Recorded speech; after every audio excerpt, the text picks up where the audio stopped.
Cyber অপরাধ আমাদের দেশে খুবই কমন একটা জিনিস।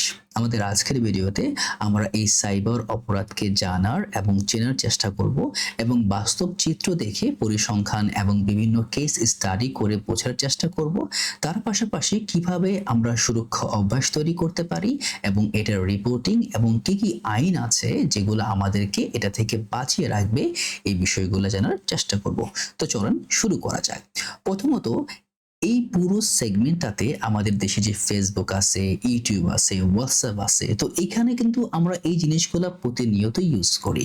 তো এই জিনিসগুলা ইউজ করার ফলে আমরা কিন্তু সাইবার অ্যাটাকের কারণ হতে পারি। তো এই জন্য কিভাবে আমরা এটার প্রতিরোধ করতে পারি, কিভাবে অ্যাওয়ারনেস তৈরি করতে পারি, এই পুরো বিষয়টা প্রথমে জানবো এবং বুঝবো। প্রথমত হচ্ছে, এই ভিডিওটা যখন আপনি পুরোপুরি দেখবেন, দেখার পরে আপনি কি পাবেন? একটা হচ্ছে চিনতে পারবেন যে সাইবার অপরাধের ধরন ও ফাঁদ সহজে শনাক্ত করতে পারবেন। দ্বিতীয়ত, ঝুঁকি বুঝবেন যে নিজের ও পরিবারের জন্য কোথায় ঝুঁকি তা স্পষ্ট হবে। শুধু আপনি বাঁচলে তো হবে না, আপনার পরিবার এবং পরিবারের আরো যত সব মেম্বার আছে সবাইকে বাঁচিয়ে রাখতে হবে। তার পাশাপাশি কিভাবে আপনি আপনাকে সুরক্ষা করবেন বা রক্ষা করবেন।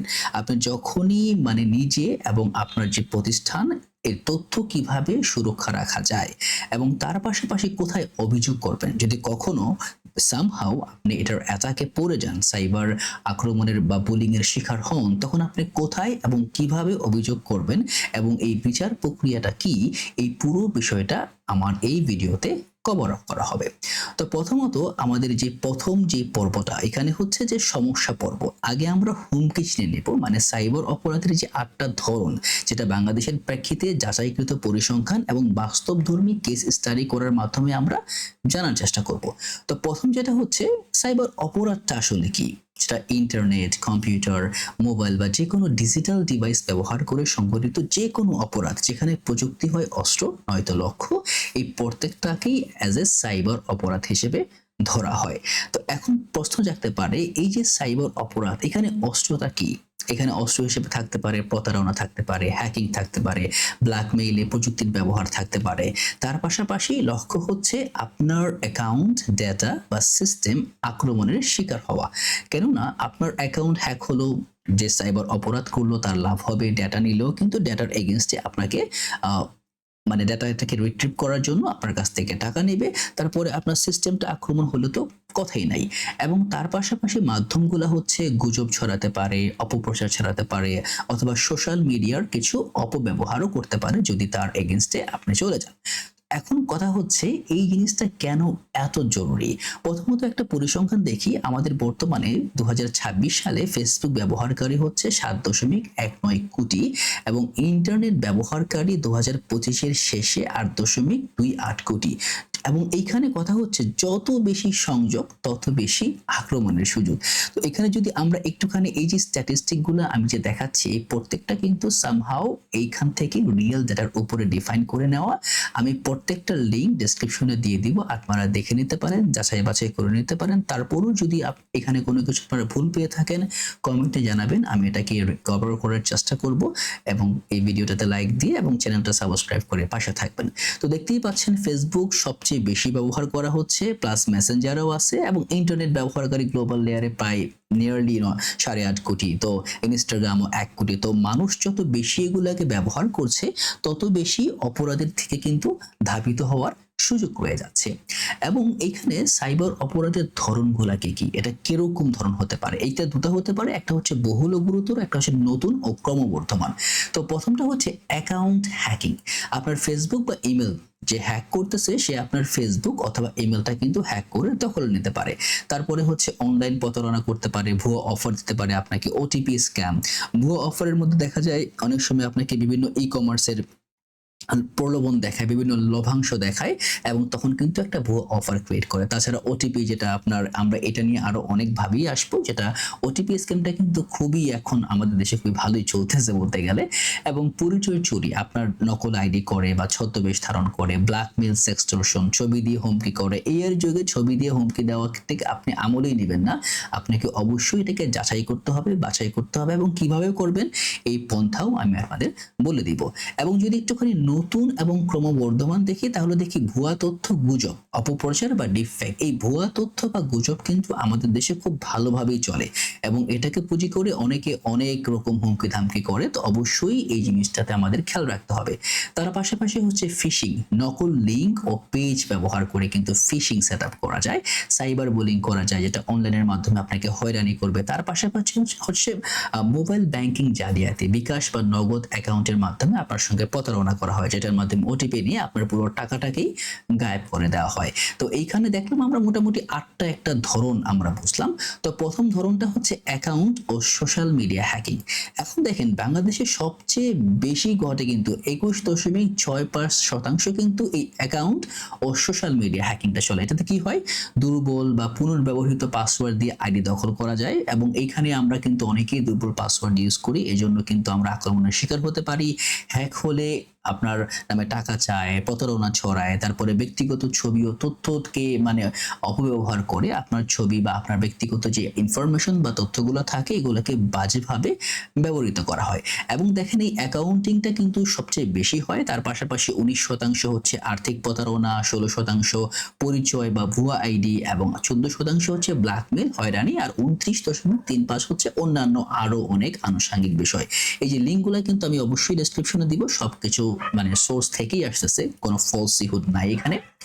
এবং দ্বিতীয়টা হচ্ছে অনলাইন প্রতারণা ও আর্থিক জালিয়াতি। এইখানে কি হয়, এখানে ফাঁদ পাতা হয়। সাধারণ ফাঁদ হচ্ছে আপনি লটারি জিতছেন বা পুরস্কার জিতেছেন, আপনাকে কোনো একটা প্রলোভন দেখাচ্ছে যে ভাই আপনি তো 5 লাখ টাকা লটারি পাইছেন, এটা নিতে হলে আপনাকে আমাকে 5,000 টাকা দিতে হবে, মানে সামহাউ সরাসরি বলে না, but in the mean time আপনাকে ওই ফাঁদে পা দিতে হয়। তারপরে হচ্ছে ভুয়া বিকাশ বা নগদ এজেন্ট হিসেবে কল দিয়ে ওটিপি চায়। তারপরে হচ্ছে সস্তা অফারের ভুয়া ই কমার্স পেজ খুলে কিন্তু আপনার সঙ্গে প্রতারণা করতে পারে।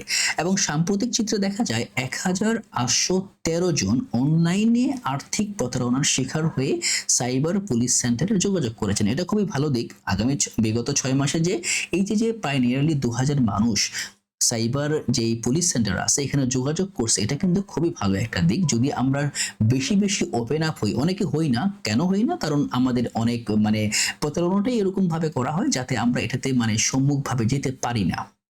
তো যাই হোক, অনেকে যাচ্ছে, এটা খুবই ভালো। এবং হচ্ছে ফিশিং ও ওটিপি ফাঁদটা কি, এবং এই ফিশিং এবং ওটিপিটা আপনি চিনবেন কিভাবে? প্রথমত হচ্ছে নকল লিঙ্ক বা হুবহু নকল লগইন পেজ আপনাকে বানায় দিল, আপনি ক্লিক করলেন, বাস চলে গেলেন ওদের জায়গা মতো।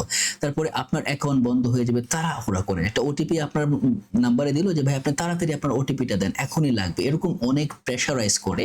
কারণ সে কিন্তু আপনার মাইন্ড গেমটাকে নিয়ে খেলতেছে। আপনার যত দ্রুত আপনাকে vulnerable করা যায়, আপনার উপরে চাপ সৃষ্টি করা যায়, এই চাপটা সৃষ্টি করলেই কিন্তু আপনি এটা দিতে বাধ্য হয়ে যাবেন। তারপরে হচ্ছে বানান ভুল বা অদ্ভুত ডোমেইন ইউজ করে, যেরকম ফেসবুকের মুক্তি লগইন পেজ, বা যদি আপনি এখানে উপরে দেখেন এটা কিন্তু ফেসবুক হবে না, এরকম টাইপ কিছু সেটআপ থাকে। তার পাশাপাশি হচ্ছে যে ওটিপিটাকে কিন্তু কখনো কাউকে শেয়ার করতে হয় না। ব্যাংক, পুলিশ বা ফেসবুক কেউই ফোনে ওটিপি বা পিন চায় না, এটা আমাদের মনে রাখতে হবে। এটা আমরা অনেক জায়গায় দেখি, বাট খুব সম্ভবত সবসময় মনে রাখি না। এবং 4 নম্বরটা হচ্ছে ব্ল্যাকমেল, সেক্সটর্শন ও ছবির অপব্যবহার। এখন এখানে যা ঘটে, ব্যক্তিগত ছবি বা ভিডিও দিয়ে অর্থ বা সুবিধার হুমকি, এটা কিন্তু এখন খুবই ইজিলি হতে পারে। কেন হতে পারে? এবং আমি প্রিভিয়াস যদি একটু যাই, এখানে দেখেন এই যে গুগল সেভ ব্রাউজিং কিন্তু আছে। আপনারা কিন্তু এইখানে আমি হয়তো বা পরে এক্সাম্পল আবার দেখাবো।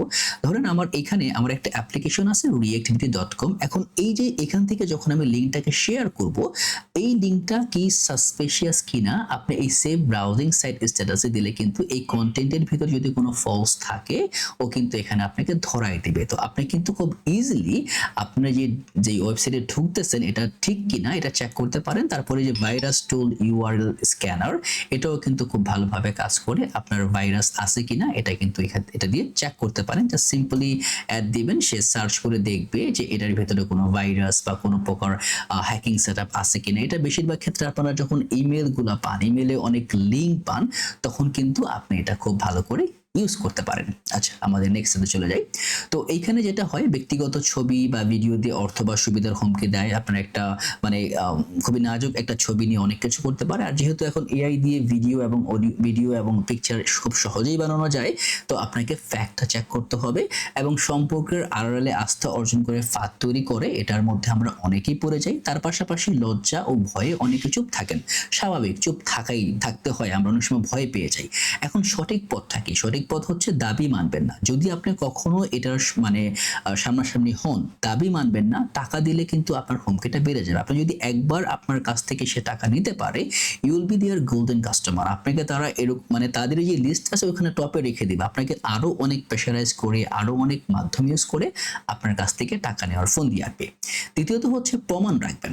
যখনই আপনি পুলিশের কাছে যান বা যেটাই করেন না কেন, এই প্রমাণটা কিন্তু আপনাকে তারা কি দিয়ে ব্ল্যাকমেলিং করতেছে এই প্রমাণটা রাখা খুবই খুবই জরুরি। প্রমাণ সংরক্ষণ করবেন এবং তারপরে দ্রুত পিসিএসডব্লিউ বা সাইবার পুলিশে আপনাকে জানাতে হবে। আড়াল করবেন না, অবশ্যই জানাবেন। 5 নম্বর হচ্ছে ভুয়া তথ্য, গুজব ও ডিপফেক। ভুয়া তথ্যটা কি? গুজব হচ্ছে ধরেন হোয়াটসঅ্যাপ বা ফেসবুকে যাচাই ছাড়ে আপনি ভুয়া খবর ছড়ানো শুরু করে দিলেন। এটার দিয়ে কিন্তু একটা সামাজিক অস্থিরতা তৈরি হয়। আমরা অনেকেই দেখি আমাদের টাইমলাইনে অনেক ভুয়া খবরকেই আমরা সত্য মনে করি এবং ভুয়াটাকে যখন সত্য মনে করে আমরা শেয়ার করি, আমরা কিন্তু মানে আড়ালে কিন্তু আমরা নিজেরাই একটা অপপ্রচার চালাচ্ছি, একটা সামাজিক অস্থিরতা তৈরি করতেছি না জেনে না বুঝে। তো এটা কিন্তু আমরা করি, গুজব করি এবং ডিপফেক করি হচ্ছে এআই দিয়ে তৈরি নকল ভিডিও, অডিও, মুখকণ্ঠ হুবহু নকল করা যায় এবং এগুলা দিয়ে যখনই কেউ নকল করবে সে কিন্তু এটা ডিপফেকের অন্তর্ভুক্ত হবে। এবং এখানে প্রতিরোধ হচ্ছে যখনই এরকম কিছু দেখবেন যে গুজব আছে বা আপনার কাছে মনে হচ্ছে ইটস এ ডিপফেক, তাহলে কিন্তু আপনাকে শেয়ার করার আগেই যাচাই করতে হবে। নির্ভরযোগ্য সূত্র ছাড়া বিশ্বাস করা যাবে না। এবং আমাদের দেশে শুধুমাত্র বাংলাদেশই দক্ষিণ এশিয়ার প্রথম এআই ভিত্তিক অপরাধকে আইনে অন্তর্ভুক্ত করেছে, যেটা 2025-এর অধ্যাদেশে বাস্তবায়িত হয়েছে। এবং এইখানে আপনি যদি এই যে আমাদের দেশের জন্য কিন্তু রুমার স্ক্যানার আছে, এটা দিয়ে আপনি রুমার চেক করতে পারেন যে আপনি যে নিউজটা পাইছেন এটা কি রুমার না এটা অ্যাকচুয়ালি এটা একটা ফেক। এখানে এসে কিন্তু আপনি খুব ইজিলি এটা টেস্ট করতে পারবেন। এবং তার পাশাপাশি ডিপফেকোমিটার যেটা আছে, এই ডিপফেকোমিটার থেকে আছে এই পেজটা মনে হয় আপাতত একটু ডাউন আছে, but it will be up soon. তো এটা দিয়ে আপনি চাইলে কিন্তু বা এটা ছাড়া আরো অনেক সেটআপ আছে যেগুলা দিয়ে কিন্তু আপনি এই যে ছবিটা আপনার আছে এটা কি ডিপফেক কিনা খুব ইজিলি জানতে পারবেন। এবং অবশ্যই কমেন্টে জানাবেন কোন বিষয়টা নিয়ে আপনি খুব এলাবোরেট ভিডিও চান, যে আরো বেশি বিশ্লেষণ করা দরকার, তাহলে আমরা করব। যেহেতু এই পুরো ভিডিওটাতে আমরা একদম ওভারঅল কনসেপ্টটা নিয়ে আসতেছি, তো প্রত্যেকটা কনসেপ্ট নিয়ে কিন্তু সিঙ্গেল ভিডিও বানানো সম্ভব। তো আপনাদের যেইভাবে ভিডিও হলে ভালো হয় অবশ্যই জানাবেন, আমি বানানোর চেষ্টা করব। এবং তার পাশাপাশি যেটা হচ্ছে পরিসংখ্যানটা কি ভাবায় বাংলাদেশের, আমরা কিন্তু দেখছি যে হুমকিগুলা কি। এখন দেখবো যে আমাদের দেশের যে বাস্তব চিত্র, এর পরিসংখ্যানে যা ভাবায় তা হচ্ছে প্রায় 1,78,596টি হচ্ছে সিআইডিতে মোট সাইবার অভিযোগ হয়েছে 2020 সাল থেকে। এবং প্রায় এটা দ্বিগুণ। কিভাবে? 2021 এ ছিল 22,000, 22-এ হচ্ছে 28, 23-এ হচ্ছে 34,000, আর 24-এ 42 এবং 25-এ 52,000, 26-এরটা এখনো ওঠানো হয় নাই। তো নিয়ারলি প্রতি বছরে অ্যারাউন্ড 11.85% হারে কিন্তু অপরাধটা বৃদ্ধি পাচ্ছে। এবং এই যে সাইবার অপরাধ, এটার শিকার কারা বেশি হচ্ছে? শিকার ধরতে গেলে আমরা বলতে পারি বাংলাদেশে যারা তরুণ এবং নারী সমাজ আছে তারা সবচেয়ে বেশি ঝুঁকিতে আছে। এবং এটা কিন্তু প্রমাণস্বরূপ। কিভাবে হয় দেখেন, এখানে যদি আমরা ভুক্তভোগীর কথা চিন্তা করি, প্রায় 60% যেই মানে অপরাধের যে সম্মুখীনটা হচ্ছে নারী এবং 40% পুরুষ। এবং যদি চিন্তা করি বয়স ভেদে, 18 থেকে 30 বছর বয়সী প্রায় 80% এবং অন্যান্য বয়সের হচ্ছে মাত্র 20%। তো নিয়ারলি এই দেশে মানে ভুক্তভোগী নারী এবং তরুণদের বয়সটা কিন্তু তারা প্রাধান্য হারে বেশি পাচ্ছে। এবং এইখানে যখন ক্ষতিটা হয়, ক্ষতিটা শুধু টাকার হয় না, সামাজিক মানহানির হয়, আর্থিক ক্ষতি হয়, মানসিক যন্ত্রণা হয়। নিয়ারলি 95% মানে অলমোস্ট সবাই একটা মানসিক যন্ত্রণার মধ্য দিয়ে কিন্তু যায়। এবং সেক্ষেত্রে নিয়ারলি 50% হচ্ছে সামাজিক ক্ষতি, হয়রানির শিকার হয়। নিয়ারলি 40.1% হচ্ছে সরাসরি আর্থিক ক্ষতি হয়। কারণ দিন শেষে কোনো না কোনো ভাবে সে তো আপনার কাছ থেকে টাকা বা লেনদেন করছেই। এবং তার পাশাপাশি প্রায় সবাই মানসিক যন্ত্রণার শিকার হচ্ছে। এবং এইখানে দেখেন একটা কেস স্টাডি যদি আমরা চিন্তা করি, ফেসবুক আইডি হ্যাকটা কিভাবে হয়, জাস্ট একটা কাল্পনিক ধারণা নেই, বাস্তবসম্মতই বলতে পারেন। প্রথমে কি হয় যে একই পাসওয়ার্ড একাধিক সাইটে যে অ্যাক্টিভ ফাঁস হতেই আপনার ফেসবুক দখল। তো একই পাসওয়ার্ড যখন আমরা একটা ফেসবুক অ্যাকাউন্টের জন্য, গুগল অ্যাকাউন্টের জন্য সব জায়গায় আমরা একটা কমন পাসওয়ার্ড দিয়ে দিলাম, তখন কিন্তু এটা যখন এক জায়গায় হ্যাক হবে, then it can be vulnerable in everywhere। তো এই জিনিসটা কিন্তু খুবই ইজি প্যাটার্ন, যে ভুলটা আমাদের দেশে আমরা বেশি করি, কারণ আমরা অতটা অ্যাডভান্স লেভেলে মানে ইউজ করি না। আর সবচেয়ে বাজেভাবে যদি কোনো দেশ ফেসবুক ইউজ করে আমরাই করি। আমরা সবাই ফেসবুক চালাই, বাট ভালো ওয়েতে চালাই না অ্যাকচুয়ালি। এবং ক্ষতি কি হতে পারে, যে যখনই কেউ আপনার ফেসবুক অ্যাকাউন্টে হ্যাক করলো, সে কি করবে? সে প্রথমে কি করবে, আপনার নামে বা আপনার বেনামে বন্ধুদের কাছ থেকে টাকা চাইবে। আপনারা অনেকেই এরকম মেসেঞ্জারে, ইভেন আমিও পাই, যারা মানে আমার ফ্রেন্ডদের বিভিন্ন আশ্রয় নিয়ে তারা বলে যে টাকা চাইতেছে, যার সঙ্গে আমার জীবনের কথা নেই, হঠাৎ করে মেসেজ দিল যে আমার 20,000 টাকা লাগবে, এখনই দাও, আর্জেন্ট, আমি পরে দিয়ে দিব। তো এরকম যখন পোক করে, এবং আপনি যদি একবার দেখা যায় দিয়ে দিলেন, পরে দেখা গেল এটা একটা, সে কতক্ষণ পরে পোস্ট দিল যে আমার আইডি হ্যাক হয়েছে। এবং অনেকে কিন্তু এখন মানে ইনডাইরেক্ট নিজেরাই করে, কারণ এটা একটা অনেকটা ট্রিকি ওয়েতে হয়ে গেছে। তো এই জিনিসটা খুবই খুবই কেয়ারফুল হবেন টাকা দেওয়ার ক্ষেত্রে। ফেসবুক বা মেসেজের ভিত্তিতে না, অবশ্যই কথা বলে তারপর লেনদেন করবেন।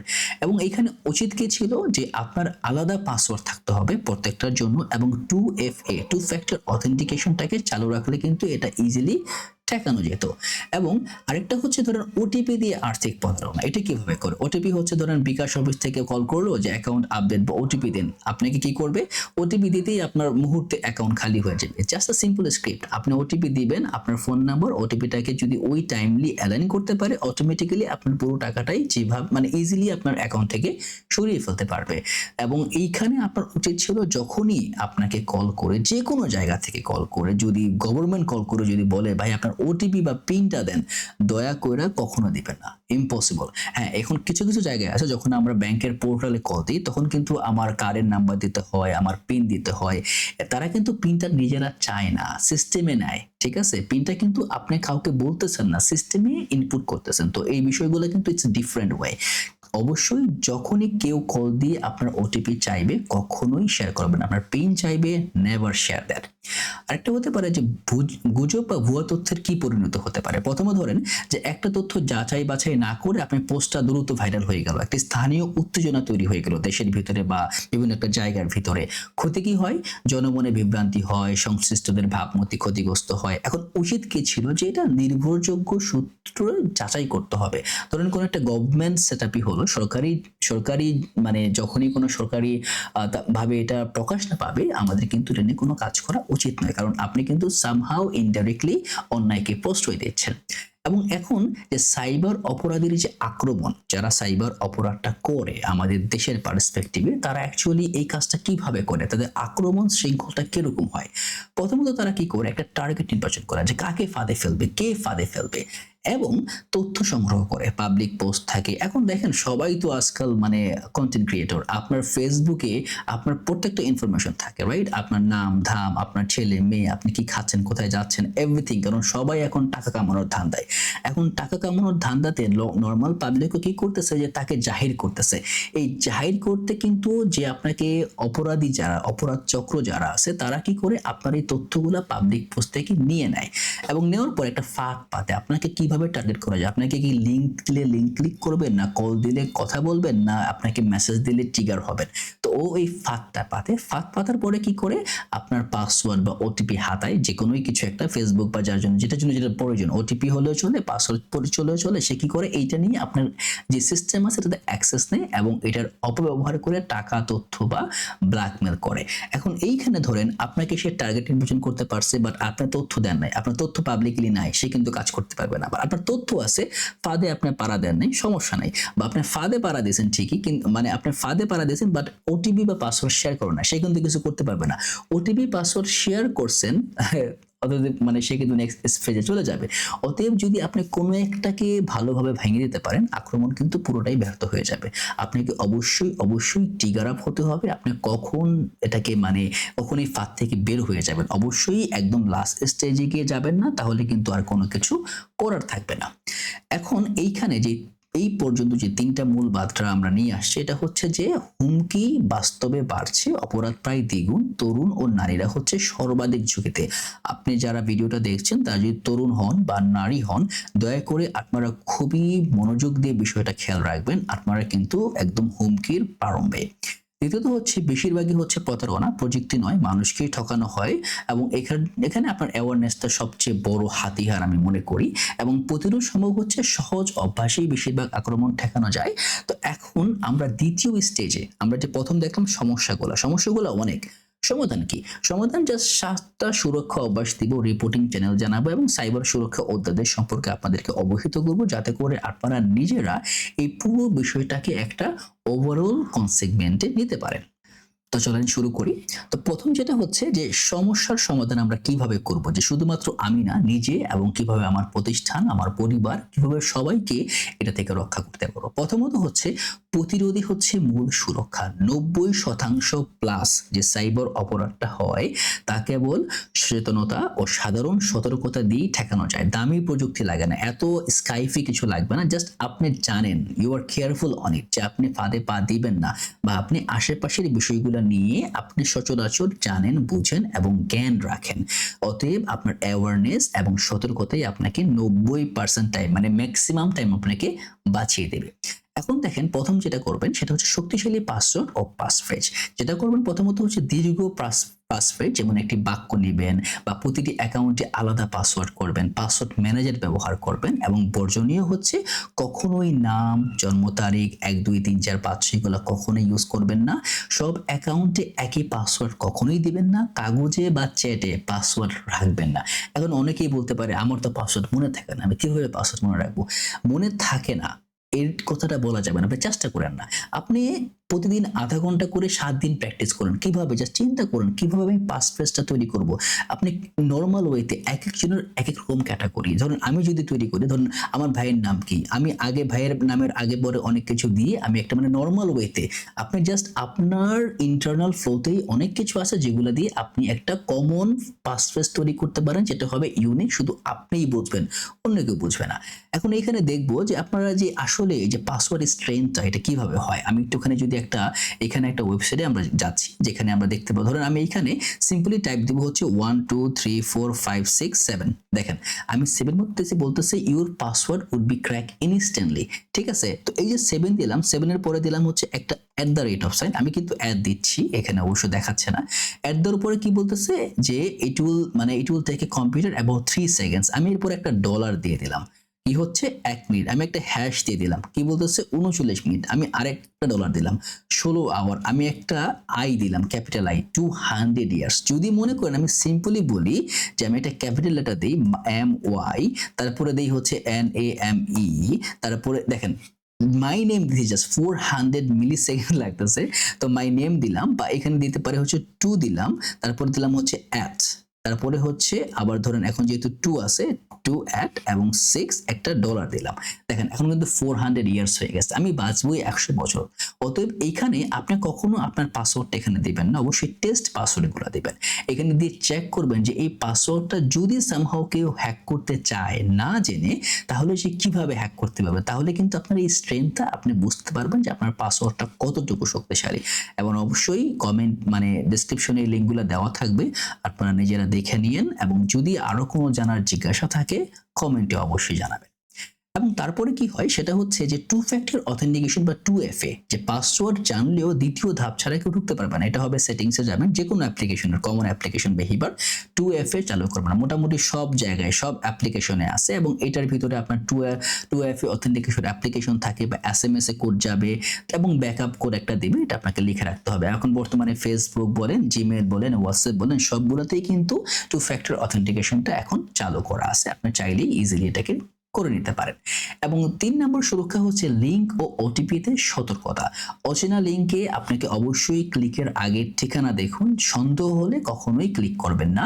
এবং ওটিপি কাউকে দিবেন না, আপনার নিজের পরিবার, ব্যাংক, পুলিশ, কাউকে ওটিপি দেওয়া যাবে না। এবং তাড়াহুড়া করে কখনো কোনো সিদ্ধান্ত নেবেন না যে আপনার ওটিপি না দিলে এখন বন্ধ হয়ে যাবে, আরে যাক না বন্ধ হয়ে আবার খুলবো, ঠিক আছে, কিছুই হবে না। এবং এখানে দেখেন এই যে গুগল সেভ ব্রাউজিং এর কথা কিন্তু আমি একটু আগেই বলছি, এখানে কিন্তু আপনি সরাসরি লিংক চেক করতে পারবেন, যেটা কিনা যখন ফর্মাল লিংকগুলো আমরা স্পেশালি পাই। বাংলাদেশ ব্যাংক কিন্তু এই লিংকে ক্লিক করে গেছে, তাই না, অনেক টাকা চলে গেছে। তো অতএব এই জিনিসগুলো কিন্তু আপনাকে খেয়াল করে রাখতে হবে।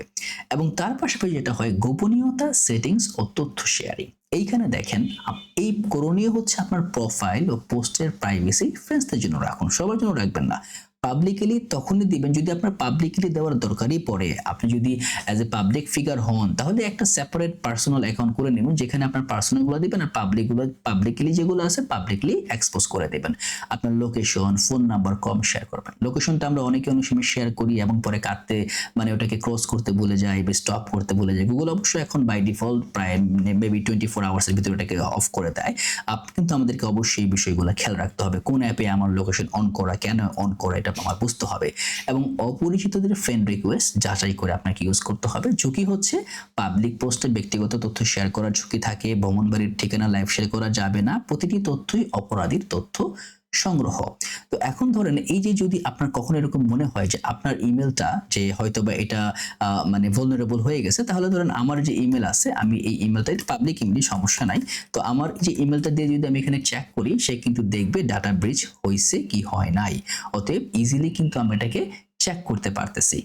তো আপনি আপনার সকল ইমেলগুলা বা আপনার ওয়েবসাইটগুলো দিয়ে এখানে চেক করে দেখতে পারেন। এখন আসি আমরা 5 নাম্বার সুরক্ষায়, হোয়াটসঅ্যাপ এবং মেসেজিং নিরাপত্তা। টু স্টেপ ভেরিফিকেশন অন করতে হবে, মাস্ট বি। অচেনা গ্রুপ কল এবং আন্তর্জাতিক কল থেকে আপনাকে বিরত থাকতে হবে। অনেক সময় জাস্ট অনেক কল দেয় আপনাকে ইন্টারন্যাশনালি, এগুলো রিসিভ করলে অটোমেটিক্যালি আপনার কন্ট্যাক্ট লিস্ট চলে যেতে পারে ওনাদের কাছে। তো হোয়াটসঅ্যাপে যখনই কোনো কল রিসিভ করবেন খুব কেয়ারফুল, অচেনা নাম্বার থেকে করার চেষ্টা করবেন না। এবং ভুয়া ফরওয়ার্ড মানে ভুয়া যে মেসেজগুলো থাকে এগুলো বিশ্বাস করে শেয়ার করবেন না, ভেরিফাই করতে হবে। এবং অফিসের ডিভাইস ও তথ্য সুরক্ষার জন্য কি করবেন, যেটা করতে হবে আপনাকে প্রাতিষ্ঠানিক তথ্য অনুমোদিত মাধ্যমে আদান প্রদান করতে হবে। আপনি যে প্রতিষ্ঠানে চাকরি করেন ওই প্রতিষ্ঠানের মাধ্যমে ইউজ করতে হবে। অফিসিয়াল ইমেল ও ডকুমেন্ট সতর্কতাভাবে হ্যান্ডেল করতে হবে। ডিভাইসে স্ক্রিন লক ও আপডেট সক্রিয় রাখতে হবে। আপনার ডিভাইসে স্ক্রিন লক রাখতে হবে যাতে যে কেউ ইজিলি অ্যাক্সেস করতে না পারে এবং আপ টু ডেট রাখতে হবে জিনিসগুলা। এবং যেটা হচ্ছে পাবলিক ওয়াইফাইতে অফিসের কাজ করবেন না, এটা খুবই বাজে একটা অবস্থা। ব্যক্তিগত অ্যাপ ক্লাউডে অফিসিয়াল ফাইল নয়। এবং তার পাশাপাশি অজানা ইউএসপি এটা অবশ্যই এন্টার করবেন না আপনার সিস্টেমে। এবং পরিবার, শিশু ও সহকর্মীদের সুরক্ষা, শুধু আপনি না, আপনার পরিবার, আপনার শিশু, আপনার সহকর্মী সবাই কিন্তু vulnerable অন সাইবার সিকিউরিটি। তো আপনাকে কি করতে হবে, পরিবার তরুণ সদস্যদের সঙ্গে নিয়মিত নিরাপত্তা নিয়ে কথা বলুন। আপনার ছেলে মেয়ে, আপনার বউ, আপনার ওয়াইফ বা আপনার আত্মীয়স্বজন যারা আছে, যারা আপনার পরিবারের একান্ত ঘনিষ্ঠ সম্পর্কের মানুষজন, তাদের সঙ্গে আপনার নিয়মিত কথা বলুন। আপনার পিতা মাতাকে জানান। তারা এখন নরমালি কিন্তু আমরা খুবই একটা মানে দারুণ একটা সিচুয়েশন আছে যে আমাদের পিতা মাতা কিন্তু অনলাইনের সঙ্গে অতটা সম্পর্কিত না যতটা আমরা। তো আমাদের অবশ্যই সবাইকে, আমাদের পরিবারের প্রত্যেকটা মানুষকেই এইটার সম্পর্কে জানাতে হবে। এবং তারপরে যেটা করতে হবে যে শিশুর যে স্ক্রিন টাইম ও অনলাইনে যে বন্ধুত্ব তার উপরে কিন্তু আপনার নজর রাখতে হবে যে আপনার ছেলে মেয়ে কাদের সঙ্গে ফ্রেন্ড হচ্ছে, আপনার ছেলে মেয়ের স্ক্রিন টাইম কতখানি হচ্ছে, এটাকে কিন্তু মানে মেনটেন করতে হবে, মনিটর করতে হবে এবং খোলামেলা সম্পর্ক রাখতে হবে যে আপনার সন্তানের প্রথম বন্ধু আপনি। এবং it should B a very friendly relation. তা না হলে কিন্তু অন্য কেউ এটার সুযোগ নেবে এবং আপনার পরিবার এবং আপনার শিশুর ক্ষতি করতে পারে। এবং তার পাশাপাশি সহকর্মী যাদের সঙ্গে আপনি কাজ করতেছেন তাদেরকেও একটু মানে আড়ালে রাখবেন। আপনার ব্যক্তিগত তথ্য বা আপনার অন্য যে বিষয়গুলো আছে এগুলোতে কিন্তু আপনাকে খুবই কেয়ারফুল হতে হবে। এবং তারপরে হচ্ছে যদি আপনি নিজে সচেতন হন, এটা কিন্তু আপনাকে দেখে অন্যজনও কিন্তু শিখবে। অতএব এটা কিন্তু একটা ছোঁয়াচে রোগের মতো কাজ করে। আপনি নিজে নিরাপদ থাকবেন এবং অন্যকে নিরাপদ থাকতে সাহায্য করবেন। এখন সমস্যা হচ্ছে যদি আপনি অপরাধের শিকার হন তাহলে কি করবেন? তাৎক্ষণিকভাবে যা করবেন তা হচ্ছে আতঙ্কিত হবেন না, মাথা ঠান্ডা রাখবেন। ঠান্ডা মাথায় আপনাকে ভাবতে হবে, চিন্তা করতে হবে যে এখন আমি কি করব। যত আতঙ্কিত হবেন ততই আপনি তাদের ফাঁদে পা দিবেন। এবং প্রমাণ সংরক্ষণ করবেন। আপনার স্ক্রিনশট থাকে, নম্বর থাকে বা যে লিঙ্কগুলো আপনাকে দিচ্ছে এগুলো প্রমাণ সংরক্ষণ আপনাকে রাখতে হবে যাতে করে পরবর্তীতে এটাকে ট্রেসেবল করা যায়। এবং পাসওয়ার্ড বদলান। যখনই আপনার কোনো একটা সেটআপ, আপনার ফেসবুক অ্যাকাউন্ট vulnerable হলো, হ্যাক হওয়ার সম্ভাবনা থাকতে পারে, আপনি কি করবেন, সরাসরি পাসওয়ার্ড বা 2FA এটা চালু করে ফেলবেন। বা 2FA বা পাসওয়ার্ড যদি আপনার vulnerable হয় নগদে চেঞ্জ করে ফেলবেন। এবং তার পাশাপাশি রিপোর্ট করবেন। কোথায় করবেন? 999 বা সাইবার পুলিশের কাছে। এবং আইনি সহায়তা নেবেন, প্রয়োজনে মামলা দিয়ে দিবেন। এবং আবারও বলতেছি, টাকা পাঠাবেন না, দাবি মানবেন না, দ্রুত রিপোর্ট করাটাই হচ্ছে সর্বোত্তম পদক্ষেপ। এখন কথা হচ্ছে আমি অভিযোগটা করব কোথায়? বাংলাদেশের পুলিশ তো ঠিকমতো কাজ করে না, আইন একদম দুর্বল। কিন্তু অতটা ভাবলে হবে না, আপনাকে চেষ্টা চালাতে হবে। কোথায় করবেন? 999 আছে জরুরি সেবা, যে কোনো পরিস্থিতিতে আপনি কিন্তু 24/7 কল করতে পারবেন। এটা হচ্ছে সিআইডি সাইবার পুলিশ সেন্টারের নাম্বার। এগুলো সবই ইন্টারনেটে বা অনলাইনে আছে, আমি এখান থেকেই নিছি। এই প্রত্যেকটা বিষয় আপনারা নিয়ে কিন্তু কাজ করতে পারবেন। এবং তারপরে যেটা হয়, সাইবার সুরক্ষা অধ্যাদেশ 2025, এখানে কি আছে, আপনার 21 মে 2025 থেকে কার্যকর করা হয়েছে। পূর্বের যে সাইবার নিরাপত্তা আইন 2023 ছিল, এটা কিন্তু রহিত করা হয়েছে। এবং তার পাশাপাশি পূর্বের 9টি বিতর্কিত ধারা কিন্তু বাতিল করে ফেলছে এবং বহু অপরাধ এখন জামিনযোগ্য। তার পাশাপাশি দক্ষিণ এশিয়ায় এই প্রথম আমাদের দেশে এআই ভিত্তিক অপরাধ আইনের অন্তর্ভুক্ত করা হয়েছে। এবং সর্বশেষ হালনাগাদে অক্টোবর 2025-এ পূর্বে ডিএসএস এর সব মামলা কিন্তু প্রত্যাহারের সিদ্ধান্ত নেওয়া হয়েছিল। এবং 5 ফেব্রুয়ারি 2026 থেকে ব্যক্তিগত তথ্য সুরক্ষা অধ্যাদেশ, যেটা হচ্ছে ডেটা দেশে সংরক্ষণ বাধ্যতামূলক করা হয়েছে। এখন দেখেন আপনার আইন আপনার পক্ষে কি করবে, আপনার ক্ষতিতে মানে কি কি সুরক্ষা প্রদান করবে। প্রথমত হচ্ছে নারীর প্রতি যদি অনলাইনে হয়রানি হয়, যৌন হয়রানি বলেন বা হুমকি বলেন, সর্বোচ্চ 2 বছর কারাদণ্ড বা 10 লাখ টাকা জরিমানা হতে পারে। শিশুর প্রতি ডিজিটাল নির্যাতন হলে সর্বোচ্চ 5 বছর কারাদণ্ড বা 20 লাখ টাকা জরিমানা বা কঠোরতম ধারা জারি করা হতে পারে। এবং সেক্সটর্শন বা রিভেঞ্জ পর্ন বা ডিপফেক যদি হয়, তাহলে কিন্তু ছবি বা ভিডিও এআই দিয়ে নির্মিত কন্টেন্ট যদি ছড়ানো হয়, এটাও কিন্তু এখন শাস্তিযোগ্য অপরাধ। যে কেউ আপনার ছবি নিয়ে যদি বাজে কিছু করে, আপনি কিন্তু বিচার চাইতে পারেন। তার পাশাপাশি হচ্ছে অনলাইনে জুয়া যদি আপনি চালান, তাহলে পোর্টাল অ্যাপ চালানো বা অংশ নেওয়া নিষিদ্ধ, সর্বোচ্চ 2 বছর বা 1 কোটি টাকা কিন্তু জরিমানা করা হতে পারে। এবং ইন্টারনেট নাগরিক অধিকার, এটা হচ্ছে প্রথমবারের মতো ইন্টারনেট প্রাপ্তি কিন্তু নাগরিক অধিকার হিসেবে স্বীকৃত। আপনার ইন্টারনেট পাওয়াটা আপনার নাগরিক অধিকার, কেউ না দিলে কিন্তু কেস করে দিবেন।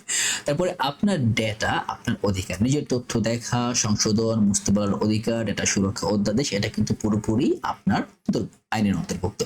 এবং এখানে মত প্রকাশ দমনের 9টি বিতর্কিত ধারা বাতিল করে আইনটি এখন ভুক্তভোগীদের সুরক্ষার দিকেই কিন্তু মুখ করা। যদি আপনি ভুক্তভোগী হন, এই আইন আপনাকে সবার আগে রক্ষা করবে। এখন কথা হচ্ছে চুপ থাকবেন না, রাষ্ট্রীয় সহায়তার পুরো কাঠামো যেটা করবেন, অভিযোগ করবেন প্রথমত 999 সিআইডি, পিসিএসডব্লিউ বা নিকটস্থ থানাতে তদন্ত হবে। আপনি তদন্তটাকে মনিটর করতে পারবেন, তদন্ত কে করতেছে, সাইবার পুলিশ, ডিজিটাল ফরেনসিক। তো এই পুরো বিষয়টা কিন্তু এটা সময় লাগবে, বাট হবে। তারপরে হচ্ছে বিচার, যেটা হচ্ছে 8টি সাইবার ট্রাইব্যুনাল আছে প্রতিটা বিভাগে। এবং আইনি সহায়তার জন্য আপনি 16430-তে টোল ফ্রি সরকারি খরচে আপনি আইনজীবী পেতে পারেন। এবং অবশ্যই এই পিএসসিএসডব্লিউতে নারী কর্মকর্তা পরিচয়, এগুলো সবই সুরক্ষিত রাখা হয়, সমস্যা নাই। অবশ্যই লজ্জা বা ভয়ে আর লুকাবেন না, অভিযোগ করলেই এই পুরো ব্যবস্থাটা আপনার পাশে দাঁড়ায়। যত দ্রুত জানাবেন, প্রতিকার তত সহজ হবে। হ্যাঁ, কিছু কিছু ক্ষেত্রে হয়তো বা অনেক অ্যানোমালি হতে পারে, বাট এটা আছে এবং অ্যাক্টিভলি কাজ করতেছে। আপনাকে জানতে হবে কোথায় কিভাবে আপনি এটা থেকে সুবিধা নিতে পারবেন। এখন যদি আপনি কোনো একটা প্রতিষ্ঠানে কাজ করেন, প্রতিষ্ঠানের করণীয় কি? ওদের করণীয় হচ্ছে প্রশিক্ষণ দেওয়া, নিয়মিত সাইবার সচেতনতা প্রশিক্ষণ ও মহড়া দিতে হবে। তার পাশাপাশি যে নীতি প্রণয়ন করতে হবে, সাইবার হাইজিন নীতি, স্পষ্ট ব্যবহার বিধি সম্পর্কে জ্ঞান দিতে হবে বা জানাতে হবে।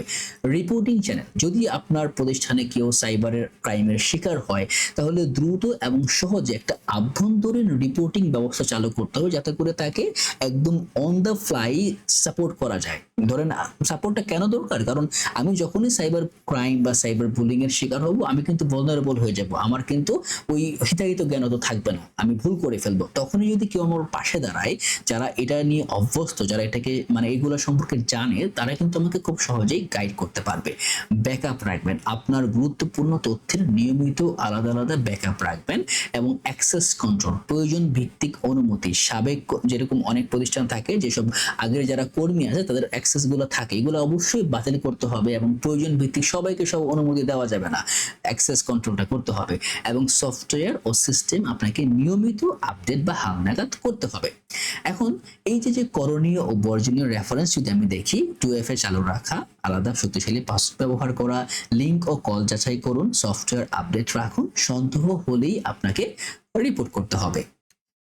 এবং বর্জনীয় কোনটা হচ্ছে কি করা যাবে না, ওটিপি পিন কাউকে দেওয়া যাবে না, অচেনা লিঙ্কে ক্লিক করা যাবে না, একই পাসওয়ার্ড সব জায়গায় ব্যবহার করা যাবে না, পাবলিক ওয়াইফাইতে লেনদেন করা যাবে না, অবশ্যই এটা আমাদের এখানে নাইও, খুবই রেয়ার, বা তারপরও থাকলে করা যাবে না, এবং যাচাই ছাড়া কিছু শেয়ার করা যাবে না, আগে যাচাই করতে হবে। এবং এখানকার 5টা গোল্ডেন বা সোনালী রুলস আমি বলে দেবো, সেটা হচ্ছে প্রতিটি অ্যাকাউন্টে আলাদা পাসওয়ার্ড প্লাস 2FA চালু রাখবেন, এবং ওটিপি পিন বা পাসওয়ার্ড কাউকে দিবেন না, অচেনা লিঙ্ক ও তাড়াহুড়ার চাপে থামুন, আগে যাচাই করতে হবে তারপরে তাড়াহুড়া করবেন, শেয়ার করার আগে তথ্য যাচাই করবেন, শিকার হলে চুপ নয়, দ্রুত 999 বা সাইবার পুলিশে আপনাকে জানাতে হবে।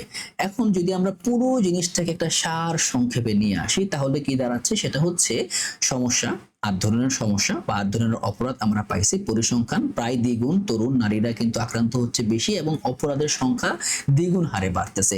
প্রতিরোধ হচ্ছে 8টা সিম্পল হ্যাবিট বা অভ্যাস আমরা তৈরি করছি যেটা দিয়ে আমরা প্রতিরোধ করতে পারি। রিপোর্টিং এর জন্য হচ্ছে 999 সিআইডি পিসিএসডব্লিউ, এবং এইখানে হচ্ছে সচেতনতা, সাধারণ সতর্কতা, দ্রুত রিপোর্টিং ইজ ইকুয়াল টু নিরাপত্তা। এবং তারপরে গুরুত্বপূর্ণ কিছু নম্বর রিসোর্সেস আমি জাস্ট স্ক্রিনে তুলে দিচ্ছি, আপনারা চাইলে টুকে রাখতে পারেন, সেভ করে রাখতে পারেন, এবং অধ্যাদেশগুলো আপনি পড়ে আসতে পারেন, 8টা ট্রাইব্যুনাল সম্পর্কে জানতে পারেন, এগুলো সবই এখন অনলাইনে আছে। তো এখন এই ডাটাগুলো আমি কোন জায়গা থেকে পাইছি, এগুলো হচ্ছে সেই ডাটা সোর্স যেগুলো আমি লিংকে দিয়ে দিব, জাস্ট আপনি এখানে ক্লিক করবেন, এই যে ওপেন হয়ে গেছে দেখতে পাবেন, ক্লিক করলেই দেখতে পাবেন। তো আশা করি এই ভিডিওতে আপনারা পুরো জিনিসটা সম্পর্কে বুঝতে পারছেন, আপনারা নিজেরা যাচাই বাছাই করে দেখে নিতে পারবেন, এবং যদি কোনো ভুল ত্রুটি থাকে কমেন্টে অবশ্যই জানাবেন, ভিডিওটা লাইক করে দিবেন, এবং যদি আপনার মনে চায় বা ইচ্ছে হয় এটাকে শেয়ার করতে পারেন। কেন করতে পারেন, আপনি জানলেন আপনি বাঁচলেন, অন্য কেউ জানবে সেও বাঁচবে, তাই না? তো এই ভিডিওতে যদি আপনার কাজে লাগে তাহলে পরিবার, বন্ধু, সহকর্মী সবার সাথে শেয়ার করবেন, এবং অবশ্যই কমেন্টে জানাবেন এরকম আর কি কি ভিডিও হলে আপনার জন্য, আপনার দৈনন্দিন কাজে, আপনার নিত্য নৈমিত্তিক কাজে আপনার ভালো হয়, আপনার খুব আরাম হয়, বা আপনার মনে হয় যে yes somebody is taking care of us. তো এই জিনিসগুলো অবশ্যই কমেন্টে জানাবেন, আমি চেষ্টা করবো এগুলো তৈরি করতে। তো আশা করি সকলেই এর আগ অবধি ভালো থাকবেন, সুস্থ থাকবেন, আর নিজের যে পার্সোনাল হরাইজনটা আছে এটাকে খুবই কম্প্যাক্ট ওয়েতে রাখবেন, যাতে করে সাইবার বুলিং বা সাইবার ক্রাইমের শিকার হতে না হয়। আশা করি পরবর্তী ভিডিওতে আপনাদের সঙ্গে আবার কথা হবে।